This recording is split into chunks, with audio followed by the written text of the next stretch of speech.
Hello, Hawks fans. Welcome to Talking Hawks, where we're connecting Hawks fans from all around the world. I'm Matt. This is Brad. How's it, mate? Hey, how's it going? Good, mate. How are you? Excellent, excellent. Looking forward to tonight. So we got a big one. We are on YouTube, Facebook, Twitter tonight, and we're looking forward to our chat with Ed Sill shortly. So before we jump in, tomorrow night we have a Hawthorn player joining us live again. So tune in to all of you Hawks faithfuls, and we'll let you know who that is at the end of tonight's show. So one of my favourites, Matty. Definitely one of my favourites. I'm disappointed I didn't get the gig for that one, but that's all right. Tonight's guest will top it, I reckon. Well, look, we'll enjoy them both, and if you want to have a few sneaky guesses, fans, chuck it in the chat as we go. So, Talking Hawks have had a tremendous relationship with the club, Hawthorn and Box Hill, and Ed Sill tonight, the president, will be joining us shortly. Ed and Box Hill have just opened the doors. I've always found Ed very approachable and just watched him amongst the fans, being a man of the people as he is. Talking to every man and their dog and enjoying the footy because he just lives and breathes it. So I don't know if you've heard too much bad, but it's holding up. There's a bit of conversation, bit in the press and the like. We've had a few chances to talk to Ed of late.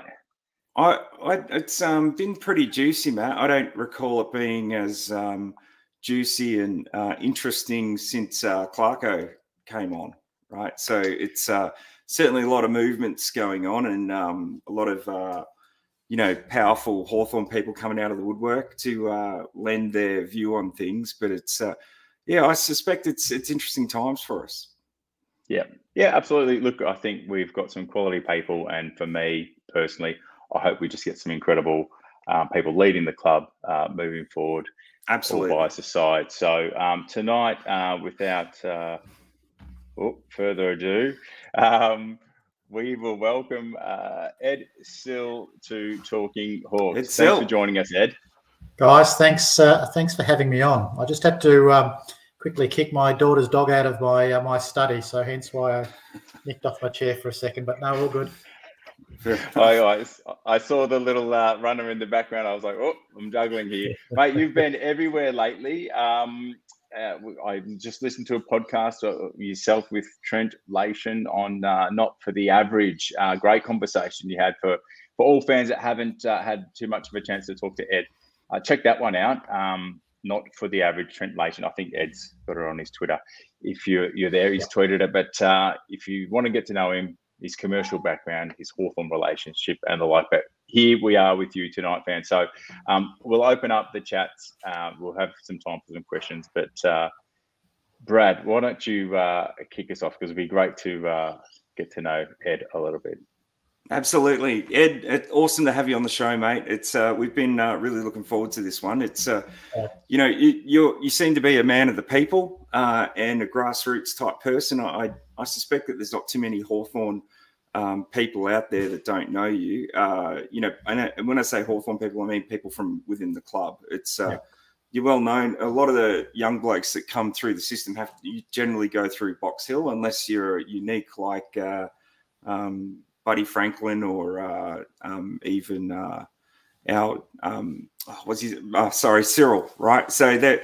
But other than that, I suspect that most of the players know you, Ed, and you've certainly invested a lot into the club over the years. And, mate, it's a real honour to have you on the show. So now, Ed, I hear that, you might be putting your hand up for a position with the board at Hawthorn. It's a pretty big move. Yeah, thank you. And I'm a bit embarrassed by your introduction because I know so many Hawthorn people who are as passionate and involved as I am, so which is fantastic. I've had a couple of concerns, I guess, over an extended period of time with just some of the behaviours of our footy club, and it's built up over time. And I'd had a number of conversations with senior people at the footy club raising my concerns. Got to the point where I felt fairly continually that I wasn't being heard, and that's okay. I'm everyone's got their opinion. Everyone's absolutely entitled to their opinion, but got to the point where we're going, okay, well, I can do one of two things: just let it go, or I can potentially put my hand up and seek to at least become a voice for members. So that's sort of where it's landed. I know, there's no use trying to. I haven't run in an election since school election in 1986. So I'm completely out of form with it. I probably naively went in thinking, okay, we'll just have a reasonably open discussions and let the members decide. Naive view of the world, but so be it. That's what it is. So Ed, sorry, mate. What are some of the things that you were putting towards them that you didn't feel you were getting traction on? So I think there's some really sort of easy phrases for people to throw around that often can be done without any substance. We as a club have been incredibly proud of two things. One is our enormous success, and secondly, calling ourselves the family club. And I've seen, I view actions over the last few years that aren't consistent with being called the family club. So that's the first piece. The second piece is, I think I've been in corporate world for 25 years. I know how to manage results and put blue sky against things as well as anyone. But I've been consistently concerned about our membership numbers. We've dropped from number 1 to number 6 over the last 5 years. Clubs like Geelong are all of a sudden, very close to catching us. And I think that's systemic of us not communicating correctly with our members. So they're the two areas. I'm not going to broaden it out any further. I think the board's done some really good things with the selling of the poker machines. I think the appointment of Sam Mitchell and Beck Goddard have been great appointments. Yeah. So I think there's a lot of great stuff. I think the whole first year of the AFLW program was a great program. So I think there's things that are going right, but fundamentally I believe that members are the core of our football club. They're the base of our football club, and there's a few of you will be old enough to remember when we had a really poor membership base, and it meant that everything we did was hard and grinding, and we don't want to go back to those days where we're sort of middle table membership wise. We need to thrive and strive to be back at the top of that tree. Well said, Ed. Absolutely. I mean, what are some of the things that you'd like to see happen? I mean, you mentioned being the family club. It's in particular with that topic. What are some of the things that you'd like to see happen? I think forward? So I need to separate this out from the football programs. I think the football programs under Rob McCartney and then the two coaches are setting the standard in the way they attack things. When I think about family, I think about a bit of accountability and a bit of ownership and openness and truth. And so when I reflect on things that we're acting in some regards more of a political party in the way we talk about it, and this all really pains me because I love the club so much. Yeah. But I look at Dingley and think, are we, where are we consistently being told the truth?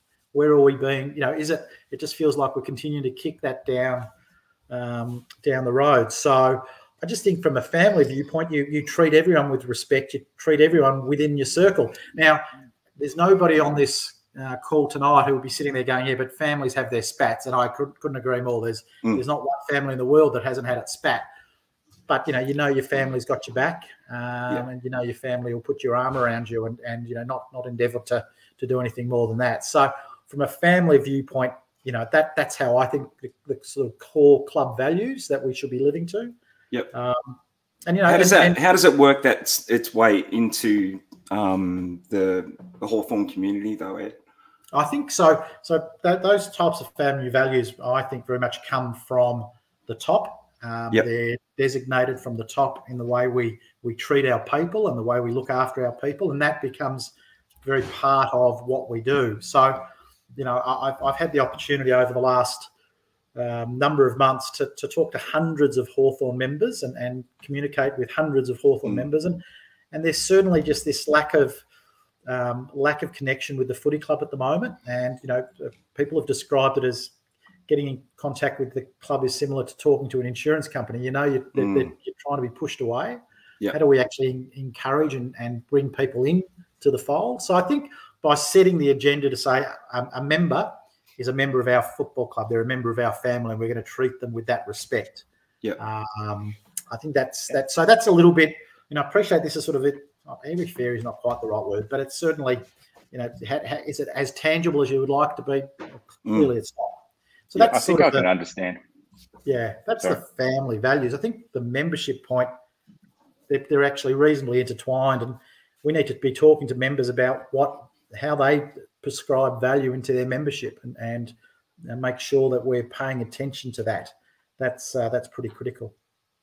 There's a few things around the membership, but I think in the different roles you've served and over many years, Ed, for me, the action speaks very loudly. And being nominated to a board, there's a few things you can potentially stand for. And I think not all of us as fans can appreciate, I guess, what has to play out in a boardroom setting to potentially look at, assess the situation. You can put your hand up to be a voice for a few things and actively discuss those and align with the relevant peoples and structures and look to implement some changes over the journey. But for I've seen a few fans asking, what will that mean? So you've touched on two, which as the connection with members, fans, and as a family club. And I've heard some of the things you've said around being more accessible. You're taking us back to a bygone era, Ed, which is amazing. I think is it 40-year, correct me if I'm wrong here, 40-year-odd association with the Hawthorn Football Club and 15-odd at a board level with Box Hill. Is that accurate?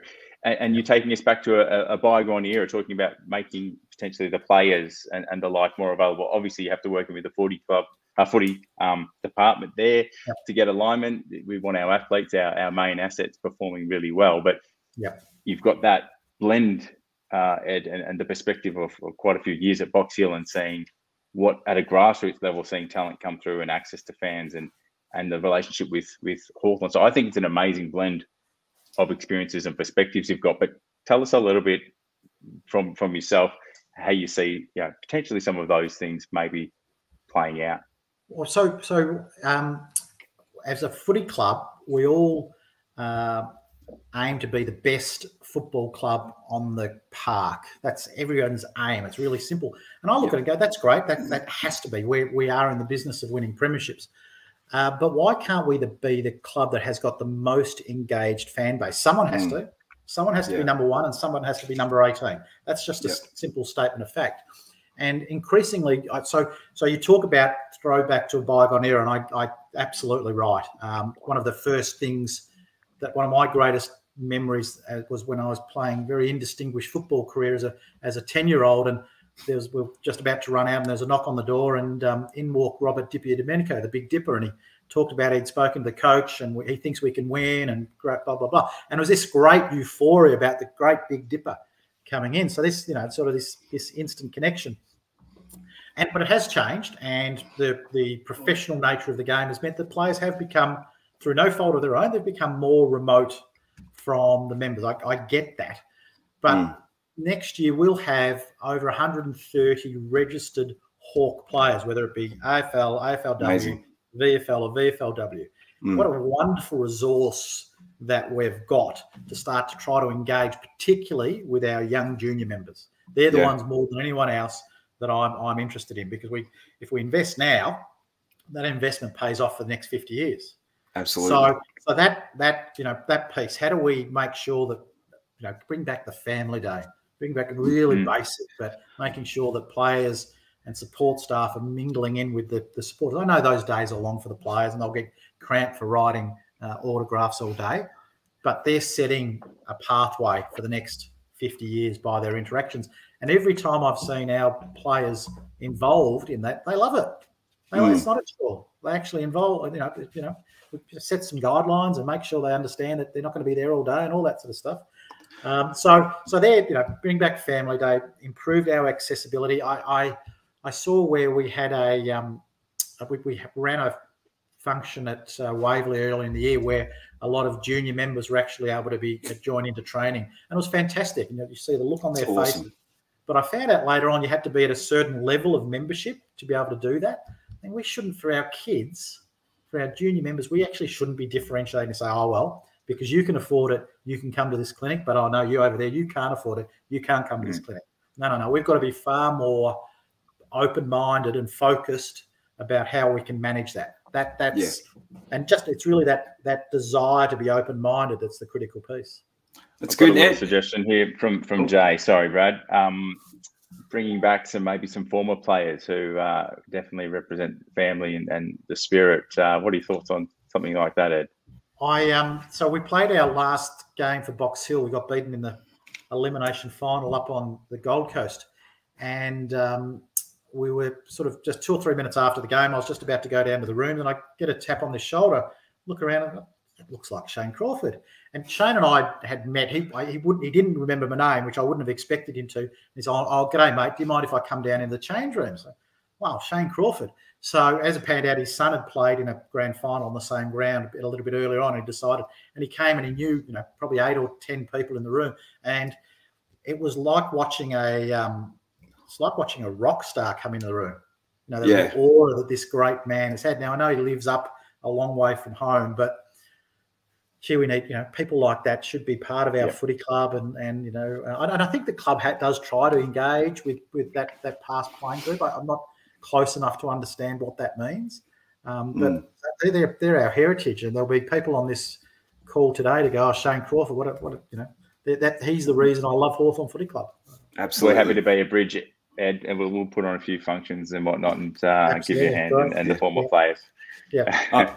Look, the whole family club thing is, I love it. I mean, it resonates with me. I'm a family guy myself, and I think, most people would love that approach as well. But I suspect that, you going up and looking to get a seat on the board, I think there's an element of where you're up against it in a lot of ways, because, if you look at the people that have come through from on a board level, they either have had experience with somewhere like Deloitte or Ernst Young, or, one of these big corporates, right, or government organizations. And it's almost like they're sort of cherry picked because of their huge corporate background. And then there's someone like yourself that is coming along and saying, hey, I want a seat at the table and I want to focus on family. And I'm not one of these ex-blue chip sort of people. You're a self-made man. You've got your own company and you want to focus on family. There's an element of where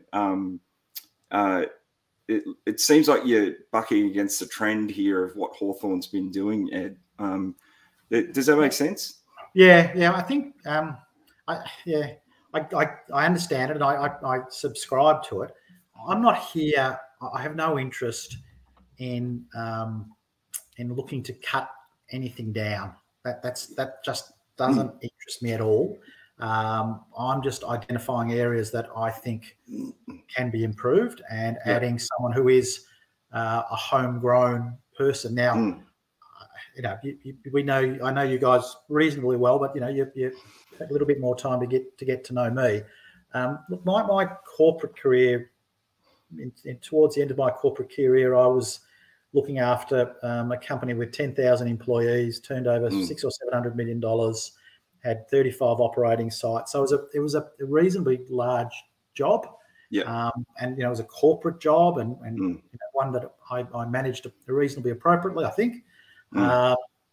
So I think I've got sort of business experience, I've got operational experience, but I think the board's probably got enough of those old people. I'm offering a little bit more of a homegrown, grassroots, really representing the grassroots, and that's absolutely right.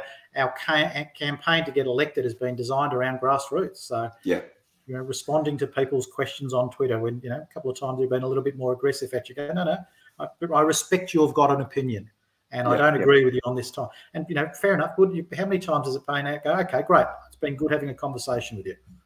So whilst I'm putting my name forward and keen, I think I can add value. What happens the day after I don't get elected? If that happens, nothing. Nothing. My passion for the Hawthorn Football Club changes not one iota. Yeah. So, and I think that's really important, because we've got to allow ourselves to have people coming in with different views and different opinions, and respecting the fact that they've got different views and different opinions, as long as we're still Hawthorn people. So, you know, I feel really uncomfortable that the 3 Hawthorn board candidates are all female, because we need to have diversity on the board. We need it. That's really important.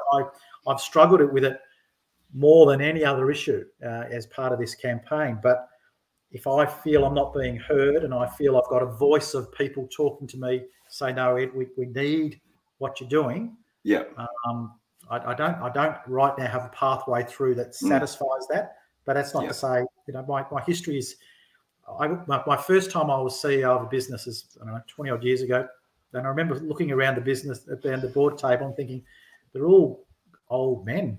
We're missing out on such a talent base here and I was able to get a marketing manager in who ended up taking over my job, and she's now on the board at Box Hill. She's now vice president, and we've had another female board member to Box Hill, because that diversity piece is important. So I've veered a long way away from your question.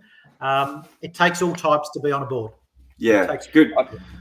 I think personally, I think, you know, is that you would be, sorry, Matt, personally, I think you'd be offering that diversity as well, right? I mean, it's not just about the genitalia, you got to color your skin. It's the diversity of ideas and thoughts and background. And, you know, it's, I really like that. That's a great concept. It's just right that diversity is broader than a couple of concepts.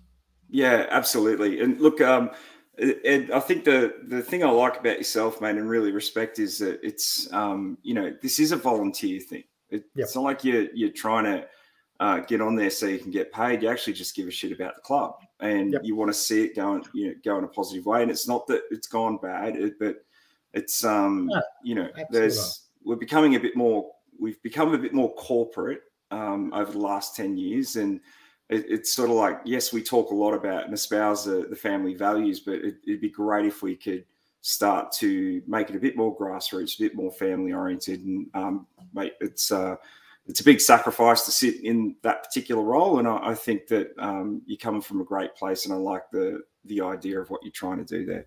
No, I appreciate that. And I know anyone who knows me knows my passion, and I've thankfully passed that passion on to my daughter. And you know, look at all my mates, and they're either Hawthorn supporters or St Kilda supporters for some reason. So yesterday was a really hard day for me, because there've been some challenges around the way the board is able to represent themselves on the Hawthorn email system. For whatever reason, in our constitution, the board is allowed to utilise the communication channels to talk to what they want to see happen. And, you know, a couple of weeks ago, I could see that there was a progressive series of emails that were endeavouring to cut me out and portray me as an intruder. So that challenged me personally. And I had a couple of conversations with a few people at Hawthorn about it. My intention all along has been to stand as an independent, because you know, that's I'm going into this intending to parlay my experiences, but the more I was being isolated in those discussions, the more it became obvious that I had one of two choices. One was to not proceed, and the second one was to align with another party, and I chose the other one. And I felt yesterday was just a rubbish day for me, because I didn't enjoy that process. I respect Andy Gowers. I like a lot of what he's talking about doing, but it was never my intention. So yeah, it was a painful day, and it's sort of rolled into today a little bit. I'm not wanting anyone to feel sorry for me. Quite the opposite. I went in with this eyes wide open. But you know, if you're a Hawthorn person, you're conscious that you don't want to. You know, we need. I believe in change. But let's manage that change and change for goodness sake, rather than division. And that's still going to be a challenge over the next little bit. Yeah, sorry, just so I'm clear. So you're put in a situation where you were forced to pick a particular side with regards to Andy versus Jeff. Is that what you mean? Yeah. So the board came out in 3 separate emails and said, here are our candidates that we are strongly recommending that you vote for. and that the other three people, being myself, James Molino, and Andy Gowers, were cast as outsiders. And I struggled with that to say. Now, to be very fair, those two copped it worse than I did. I was noted perhaps as a Hawthorn person, but it was the commentary around it was these guys are outsiders. If not enough members vote for me, that's okay. It's a tad divisive, that, isn't it? Yeah, well. Sorry, could you repeat that, Ed? Is that process divisive? I guess we're in an election campaign, aren't we? I don't want to be divisive. I have no interest in being divisive. Yeah, you've talked unity from the start and the independence. And when we first talked about you coming on, I was very interested to talk Box Hill, the relationship, which I've loved on many fronts. I've seen your passion for the club and people, and mentoring many and building a richer future. And from my knowledge of you, Ed, and the many conversations we've had, I think that stood out to me a lot. And I just wanted to be able to have you involved here, just so that some of the other fans could hear something. So we might change gears a little, and we'll come back to you just sort of to give one last little summary. But Box Hill, if I can. So there's a grassroots establishment. There's a talent identification that has been going on for 20 odd years between Box Hill and Hawthorn. I think you and the club are getting it down to just a bit of an art form now, just at identifying talent, bringing them through, opening the doors. We've got the AFLW team now transitioning across. So all under the one roof. It's very exciting down there, and bring the fans a little bit into that world, because you do talk. Obviously, you've had a lot of plays in your own under your own roof personally. Some of the Hawthorn players from interstate and the like. So you're fully committed to this process of helping with the talent that comes into the Box Hill and Hawthorn nest. Yeah. Well, there's a few issues that I'll talk to there. I think we've been housing young Hawthorn boys for the last 15 years. We started off, Brendan Whitecross was the first boy who moved in. He stayed with us for 3 years, and the club had to sort of almost put him in a headlock to get him out. And he's still very much my wife picks these two boys up from school normally on a Thursday, but this week it was at a Tuesday. One of the great joys of my life was at our old house walking in, and Brendan would be standing in the pantry during pre-season just picking different things out, and you just walk in and you see his bum coming out of the pantry.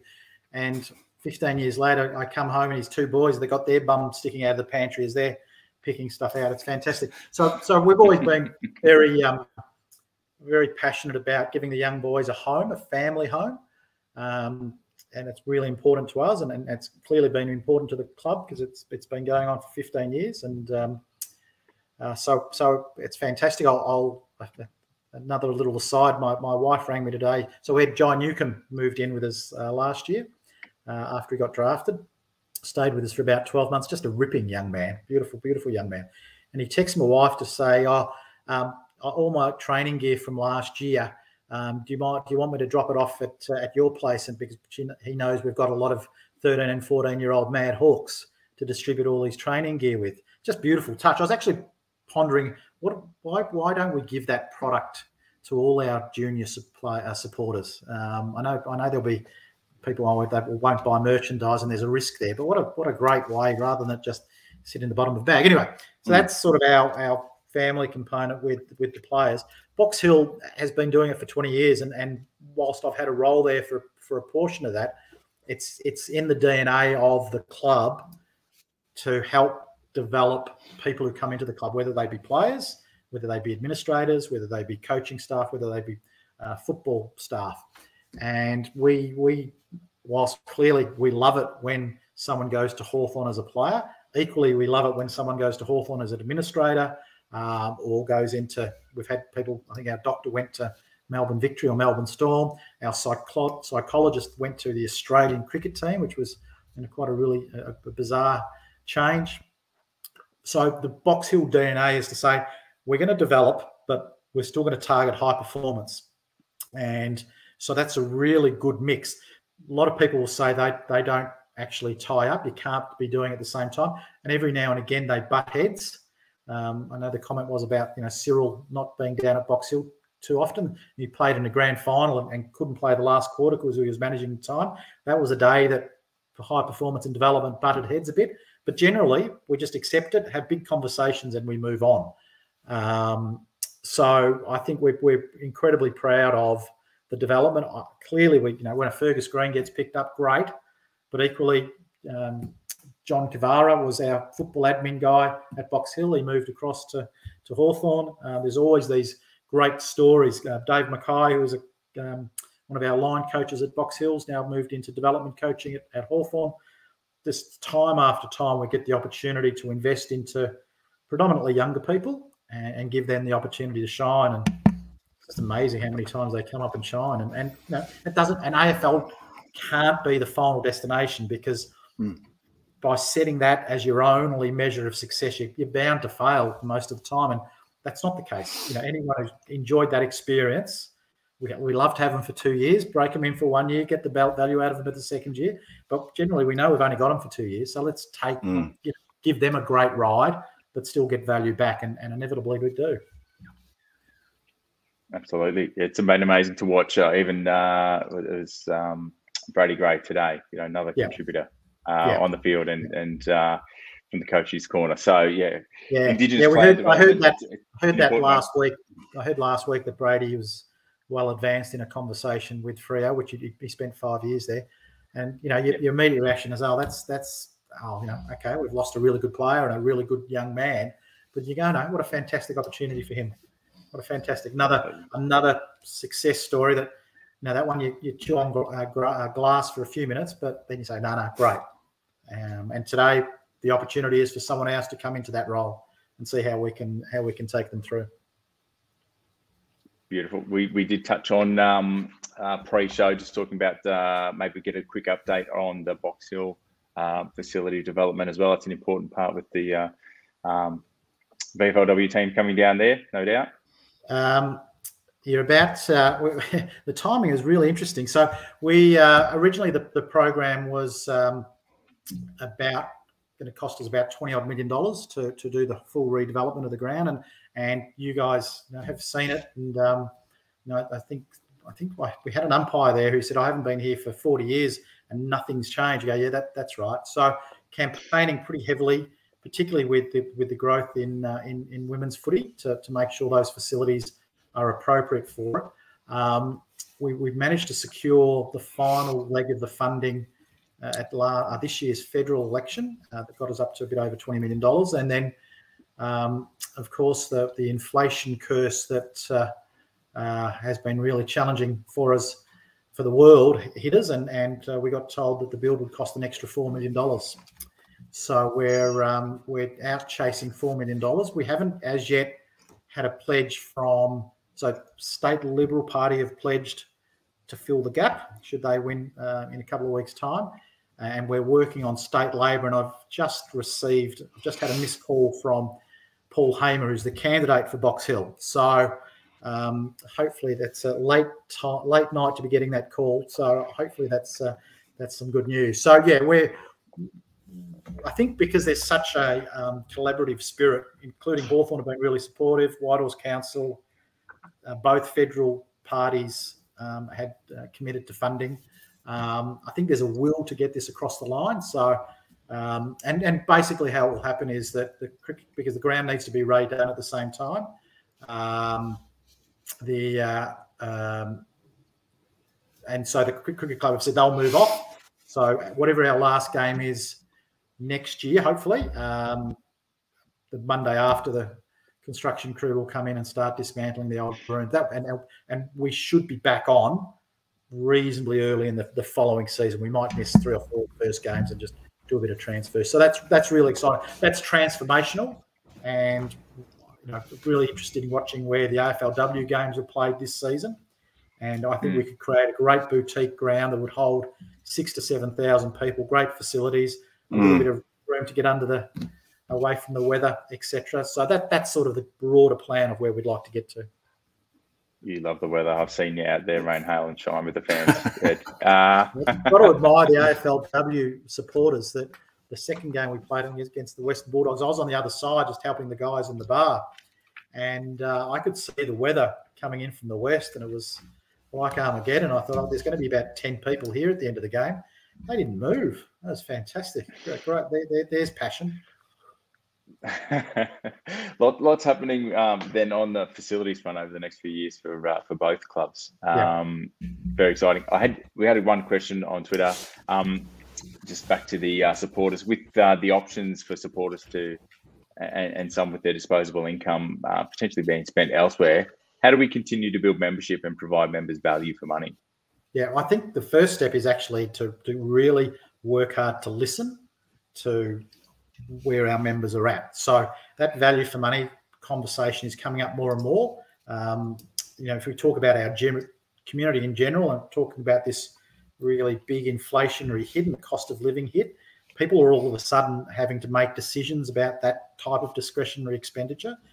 And we can't kid ourselves that a Hawthorn membership 6 or 7 years ago was just a given. 6 or 7 years later now, particularly a 7-game membership, and a lot of games on Sunday afternoons, and people might only get to 3 or 4 as part of their 7. They're going, well, this is no longer value for money. I'm sure in time that will change, but right now, losing a member is so much easier to avoid than finding a new member. So we need to listen to what our members are saying. Communication, always been strong on this in any business I've been involved in. Communication isn't about talking.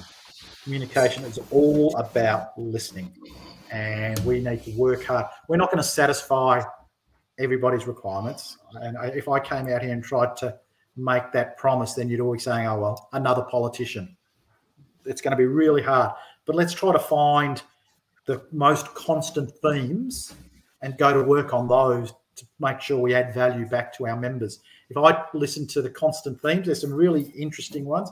The 7-game membership and the value attached to that, particularly with our draw, the quality of the scarf, the fact that we have to iron on our years. These are really, to some people in a commercial environment, go, well, how important they are. They're important to our members, so that should be important to us. It's good. So, Ed, can I ask, mate? With the board, it's the Hawthorn board. Like, this is a genuine question. How present do you think they need to be within the Hawthorn community? Like, do you think it should be normal that we know who our board members are? So I've got to be careful here because I'm adamant I'm not going to be critical. Yeah, board members are representative. I'm not farming for criticism. No. I think it's a really good question. I just want to flag that I'm going to answer it in a certain way. Board members are representatives of the members. They're representatives of the members. So how can you do your job if you're not engaging with the members? How should they go about doing that, do you think? Well, first part is stand in the terrace, stand in the outer from time to time. I remember Andrew Newbold when he took over as president. I remember watching, and he sat in with the cheer squad, and he had the pom pom, and he got that experience to understand what the experience is. Go and have a Palmer and a pot at a pub in Richmond and walk down with the crowd to the game. Understand what that looks like. Yeah. Go and buy a hot dog and a pie and a beer in the hour and say, shit, there goes $55. Yeah. Understand that experience. So there's a whole raft of things. Now, we're a really broad church of people within our footy club. So everyone will have different requirements. Yeah. But at the end of the day, that cost of living and that connectivity with the playing group, how do we ensure we don't at any stage put an imposition on our primary focus, which is winning premierships, but how do we actually work with our playing group, and how do we understand the cost of living, and how do we listen? The old 2 ears, 1 mouth. Yeah. No, that's good, mate. It's a great answer. It's, looking through the current members, it is that you know, the big four sort of Deloitte's, EY. I'm guessing they are, but you can see that they're from that background, and it looks more like they're accountants as opposed to representatives of the people. So it's, look, mate, from my side of things, you know, I'm looking forward to the upcoming vote, and certainly I'm keen to see what the other you know, people who are running, you know, what their point of view and the whole thing is. Yep. And you know, I did want to say as well that we'd be very happy to interview any of the other people who are looking to run for the board or presidency as well. Fantastic. So, but at the end of the day, you know, it's you know, given the times and that sort of thing, you're the only one that really we've had any communication with over the whole thing, and it's kind of pleasing to be able to you know, have this sort of access to you as well, Ed. So really appreciate you. No, and I don't want to sound like I'm trying to piss in your pocket. You know, you guys put on a really professional show. It is a genuinely serious show about your love of the Hawthorn Footy Club and sharing that with all the people who follow you. I sit there and go, we should be, you know, talking about listening. What a great forum. And I'm sure, you know, if in fact, let's do it. If I do get elected, let's make this the first forum where we sit there and have an hour on you taking questions and you know, let's just discuss those topics. This is connectivity with footy clubs and its people. It's not surveys, you know, email surveys. That's not connecting. It's talking, it's listening, it's absorbing, it's arguing, it's discussing. It's agreeing that you've got difference of opinions on some topics. It's all of those things. Yeah, no, it's brilliant, mate. It's I'm looking forward to seeing how this all pans out. I do think that we are entering into a new era as well. You know, obviously with the transition with Sam, and we know Jeff left and came back, and we had some issues with at the board level in that regard. And I think a lot of us just take it for granted. We just sit back and go, "Oh, that's okay. They'll look after it." Sure. But it's to a certain extent, a lot of that's true. Yeah, a lot of that is true. That things will get on with, and you know what I can't wait for? The end of voting. I am so out of my depth as a political analyst. I bumped into an old schoolmate in a sandwich shop a couple of days ago, and I had this terrible thought: who does he barrack for? Who does he barrack for? I might have a vote. And I thought, no, this is not me. Don't become vague. I'm counting the days down. It's like that advent calendar leading up to Christmas, except it's the board meeting or the AGM. And things will go on. You know, there'll be a bit of pain in the next 2 or 3 weeks that the media will jump on a bit of the pain. But I'm a great believer. Let's deal with it openly and honestly. And if we've got difference of opinions, so be it. That's fine. Yeah. But the family way.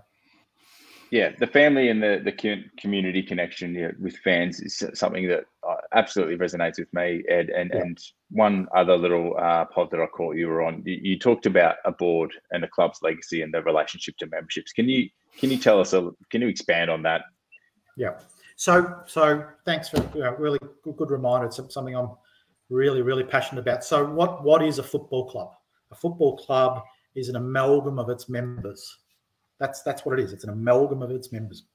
And I think very, very strongly that the primary focus of any organisation that is membership-based is how do we satisfy and grow our members.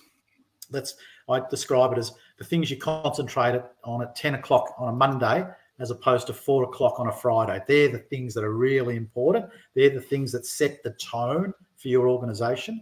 I think a club's board, a club's executive, and even its club's players should see their legacy is how do we grow our membership base? How do we make sure that our young kids, our young supporters are feeling engaged? As I mentioned before, we had Jai Newcomb living with us. He's just a ripping boy. I can't speak highly enough of the young lad. So unaffected. But after the first game this year, we beat North Melbourne, and they hand out the ball. What a great engagement piece. We only hand one out, but what a great engagement piece. And he ran to the far goal square, the punt road goal square, and handed his ball out and, sort of high-fived a few of the kids near him, and then went straight into beeline back to the players' race at the city end. And I said to him, a couple of weeks later, I said, look, just ponder it. We generally, a lot of the players don't run too far away from the race, and they've just run 15K, so it's not for me to tell them how far to run after the game. But the fact that you've made it that far, why don't you actually just run around the southern stand and just do a little bit of high-fiving and a few selfies? It should only take you a couple of minutes, and you'll engage all those kids, particularly who don't have the same level of engagement because they're sort of away from the players' race. And being the beautiful, his breakout game, I think he got 9 coaches' votes, smashed into Dangerfield at the start of the game. What a great game, start of footy. And so he came down, gave his footy out, and then started to work his way around the southern stand. I miscalculated the time. It was about 10 minutes, and the whole club was actually waiting for him at the race for him to get around. And I reckon there was 35 or 40 kids who went home that day on the train going, he's my new favourite player. I'm now connected with John Newton because I've had a high five, I've had a selfie. And I know Sam's strong on it. Sam Mitchell led the way. We used to go down to Tassie for most games, and the Friday before the game, there'd be open training, and the players would come through the race, and all the kids would be lined up, 50 metres around, 100 metres around, getting things signed. And Sam used to go to the end of the queue with his own personal texter and work his way through. Always the last one off, always. So we can see it happening with the boys now that they're cultivating their legacy piece. And you think about it, none of what anything. I always say to people, I'm not clever enough to complicate things. These things are so simple. These are so straightforward. That 5 minutes extra, where 23 players get to an extra 10, 15 kids each. What's that? 250, 300 kids all of a sudden have had a little bit better experience than previously. Gee, there's some investment, cheap investment. Yeah. Amazing. You're a man that connects with the people, so it's great you can impart those little gems to those that you can influence, Ed. But brilliant. Look, I think we will start to wrap it up. What I would love, Ed, is to... Sorry, Brad? Oh, no, you go, mate. I think you were going to go there. It's all right. Yeah, we will... so the voting will be for members. Ed, maybe if you can just give us a quick wrap, but I believe it's on the 18th. Voting opens Friday the 18th of November, so it'll be great for those that have resonated with Ed here tonight, or if you're watching afterwards. I'll let people know where they can connect with you, or feel free. Floor is yours now, Ed, just to give us a bit of a wrap up and how they can vote. Appreciate both of your input and support of the footy club. So your voting does come out via email on Friday. The vast majority of people will be able to vote online. So I think you'll get an email, you'll get a passcode that you'll proceed through to the voting segment. There'll be 2 distinct voting segments. There's the vote for president between Peter Nankerville and Andy Gowers. Both guys I really respect highly. And then there'll be another segment where you have to pick 3 of the 5 people who have nominated for the board. So you do have to tick off on 3 of the 5. So it's the 3 ladies who are incumbent of myself and James Molino. For some people who won't have access to emails, I understand a hard copy will be mailed to everybody, and they'll go back to the good old days of using a pencil and going through a ballot. So I think it's a relatively straightforward process. I urge you, if you feel inclined to vote, and if that's not for me, that's great. I actually encourage everyone to vote. Let's vote with the way you feel the importance of the need to vote, because what we need to do is to provide stability into our football club. Have a lot of people have their say. So I hope you think that some of the stuff I say resonates. But if you go, no, I'm looking at the other way, great. Won't hurt our friendship even if you tell me that. I go, no, I respect that. So please take the opportunity to vote. What this will mean after this election is that 6 of the 9 board members will have been elected by the people. And by that stage, you're saying this is starting to get a really good number of people who have had their say and are supportive of the club. And I think it takes away from anybody's ability to want to then divide the board. So no, you've been elected by the members. Let's get on with it. Yep. No, it's brilliant, Ed. Look, like I said, if any other candidates want to come on the show and have some hard-hitting questions like we gave to Ed, you're welcome to come on. But at this stage, Ed's the only one that's approached us. We jumped on it. We're very keen to get a little insight into how it works.